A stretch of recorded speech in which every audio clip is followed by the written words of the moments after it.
রান্না করতে করতে কি হয়রান হয়ে গেল নাকি? সত্যি তাই, কি অবস্থা এইসব জায়গা দেখো বন্ধুরা।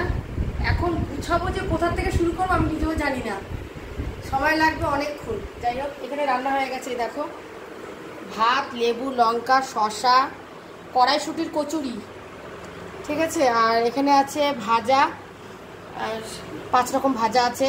আছে হচ্ছে বোয়াল মাছের পাতুরি, আর এখানে আছে লাল শাকটাকে বলবো, ও লাল শাক ভাজাও। যাই হোক 5 রকম ভাজাই বলেছি আমি এখানে। এখানে আছে মুগ ডাল, হচ্ছে একদম কাঁচা মানে সোনা মুগ ডালটা আছে, সেটা রান্না করেছি। কাজু কিশমিশ আর হচ্ছে মটরশুঁটি দিয়ে। এখানে চিংড়ি মাছ দিয়ে আলু পটলের তরকারি। এটা আছে কষা কষা করে আলুর দম। এখানে আছে হচ্ছে এটা কি বলে গন্ধরাজ কাতলা আছে। ওখানে আছে বোয়াল মাছ আলু বেগুন দিয়ে রান্না করেছি। আছে পায়েস, বেশ বাতাসা দিয়ে চিনি দিয়ে পায়েস রান্না করেছি।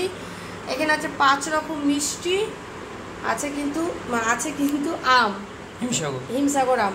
আর এই মটরশুঁটি কচুরিটা করেছে হয়তো আমার যে মটরশুঁটি আছে অনেক, তো সেটাই আর কি দিয়ে করেছি। এই দেখো পুর বানিয়েছি। যাই হোক অনেক কিছু রান্না হয়েছে। এই যে কাতলা মাছের গন্ধরাজ কাতলা মাছটা খেতে হেভি লাগে। যাই হোক অল্প করেই করেছি, 4 পিসই করেছি। আর থালাটা এইভাবে সাজিয়েছি, তার মধ্যে দিয়ে পাতুরিটা করেছি, কলা পাতা মোড়ানো পাতুরি।